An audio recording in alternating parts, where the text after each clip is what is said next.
Basically what happens is franchisees start off work to the time they have enough work. If they then find they've got more work they can handle, they can put on workers, usually to start working alongside them. If they find they've been successful at that and they're keeping their complaints in order, they can put an extra vehicle on the road, an extra trailer, whatever. And they just keep on building.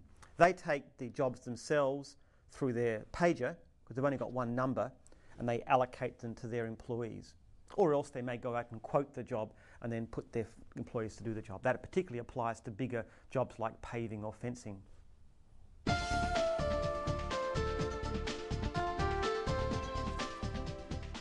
So right from the beginning, I was always determined that my franchisees would be treated really, really well. But with time, as my franchisors expanded and my whole system expanded, there were cases where franchisors weren't doing the right thing by their franchisees. We're not talking breach of contract. We're talking about somebody just being a little bit not polite or not considerate or not helpful enough. So what I decided to do, and this was with the consent of the franchisors, I might say, is put clauses into the contract that actually gave our franchisees more power. One of those is we allowed our franchisees to change their territory. So if a franchisee's got a territory, they're not particularly happy with the area their territory is in, they have the right to change their territory to anywhere else in the region. Franchisor can advise them, he can say there's not so much work out there, but it's the franchisee's choice. The next thing we did, we allowed our franchisees to change franchisors. Now this is a lot more radical in franchising terms because, see, the difference between a franchisee and a customer is that a customer can change. If you're getting your lawns mowed and you're not happy with the service, you can get somebody else in, can't you?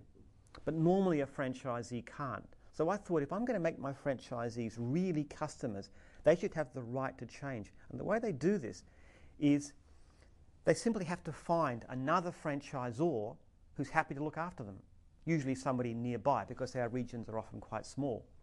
So then they go to this person and say, I'm not happy with my franchisor, will you be my franchisor? If the guy says yes, they simply shift across.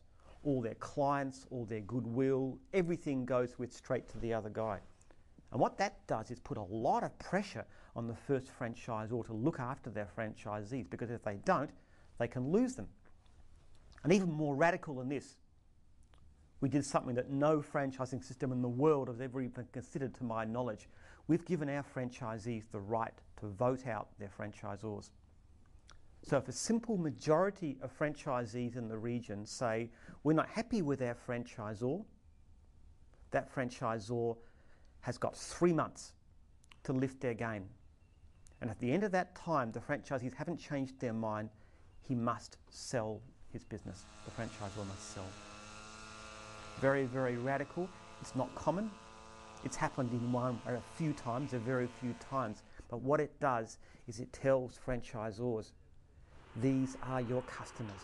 Treat them well, look after them.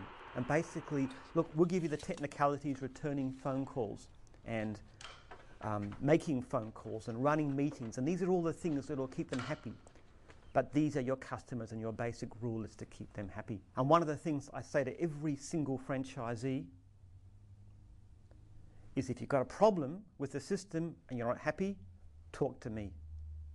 Now, my personal mobile phone number is 0413 126 766, or you can email jim@jims.net, and I promise you that I will take action immediately. And some people feel a bit timid. They don't want to approach the owner of the company, the founder, because they think I'm too important, too busy. Well, let me assure you that I'm not. I've always got time to respond to my franchisees, and in fact sometimes it's been very useful. Sometimes the franchisee will come to me and I'll simply say, yes, the franchisor is doing the right thing, that's how it is. But sometimes franchisees have come to me and said, look, I'm not happy with this aspect of the system. We had one franchisee a couple of years back who rang me up and said, I'm not happy with the way the jobs are allocated. The new guys are getting too many jobs compared with the older guys. And I looked at what he said and I said, you're right. I agree with that. And I went back to the franchisors and I said, I'd like to change it so that the established franchisees got a better deal. And they agreed to that. We tried it and it happened, and it went right throughout the whole gym system because one franchisee rang me.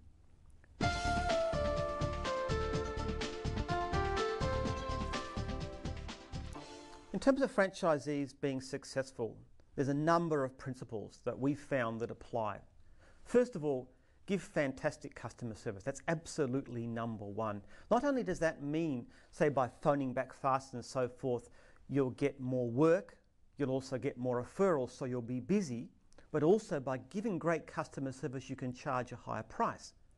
For example, when you get a referral client very rarely worries about the price. They're not going to knock you down. They're not competing with anybody else. So the first rule is give great customer service.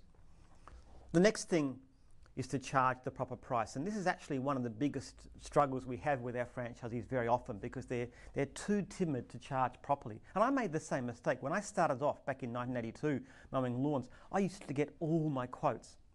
And I know now, looking back on it, I could have been charging an extra 10, 20, even 25%. It made my life a lot easier because I had plenty of work. So we teach our franchisees that simply by being in gyms, they can charge at least an extra 10%. And we've tried this in actual practice. We had a paving business that was really well known. It was in Adelaide, and that changed across to become Jim's Paving. And they found as soon as they did that, their conversion rate jumped by 50%. The same guys quoting the same jobs in the same ways, simply by going out as gyms, and that was basically a mowing brand in those days, they increased that. They actually cut down, they were eventually doing about 4 times as well in terms of leads per dollar spent in advertising after about 18 months. So the logo is very powerful, but it's only useful if people charge properly. So particularly people who have regular clients, it's important to raise them at least the rate of inflation every year, and usually more. Very rarely do you lose a customer by putting their price up more than a couple of dollars. Now, in terms of being successful, what else is important? Organisation of travel is a very major thing. Our system allows people to compact their work very, very well, because they can choose where they take the work from. So especially when a franchisee starts off, they're covering a wider area, and particularly when they have regular clients, but even when they don't, as they get busier and busier, which pretty well always happens, what they should be doing is shrinking their area, getting rid of outlying clients, if they're regular clients, selling them off or swapping them, taking more work close to home, taking more work in territory.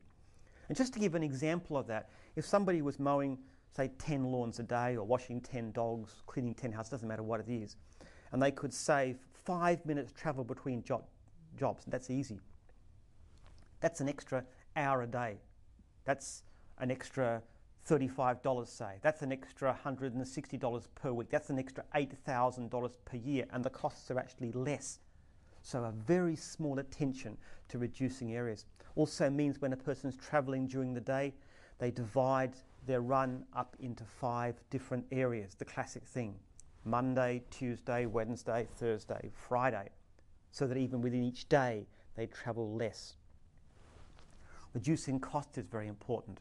Maintaining equipment properly, making use of the advantages we have, like using the new mobile phone deal or fleet discounts, those kinds of areas.